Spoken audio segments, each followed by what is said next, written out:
Hey, Ed, how's it going? It's going great. Great. Thank you so much for joining me today on the Rise. Now, the band is on tour, and whereabouts are you touring?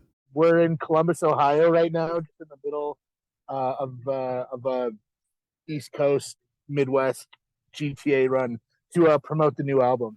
Amazing. And speaking of new albums, Departures is a great album, and it's on the CKUA Top 30 chart. It's number 15 this week, which is fantastic. It's climbing up.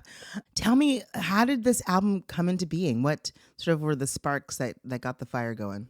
Well, we had a couple of the songs already in the works prior to the pandemic, but yeah, and then we were starting to road test them in 2020. So when the whole like break happened, we just started writing. What we would do is we would hop on Zoom meetings as a band and put up like a recording interface, and Oh, then cool. yeah, so then we had the freedom to rework, do revisions, yeah, and then just try to like make the songs as good as they could be. So a lot of the songs were born out of that. Once the lockdowns ended, we got back into the studio in March of 2022, and yeah, and just went recording, and we did 10 days straight at like 12 hours a day.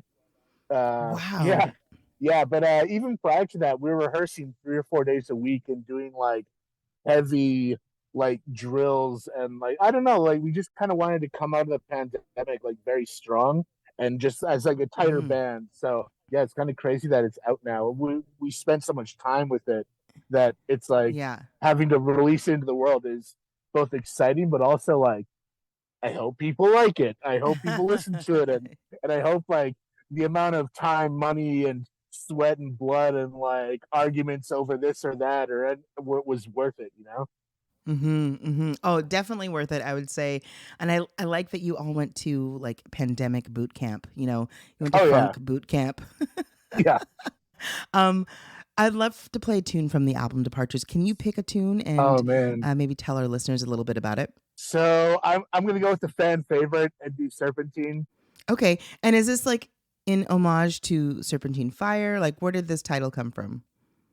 Well, it was originally called Weird Aaron because Aaron Bartel wrote it, and it was like a weird song, like it and then the riff uses like all 12 notes of the scale and all the things. So but Yeah. it kind of the name Serpentine came because it was kind of like snake like and it kind of like repeats and Yeah. it's very like cyclical.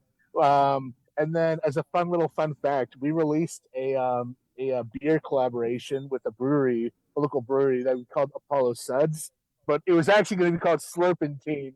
But everyone thought it was ridiculous, except for Bryn and I, the bass player. Everyone's like, you can't call it Slurpentine. It's like, but it's so good. But I would have called it Slurpentine. right, Yes. It's that's what I okay. thought. Yeah.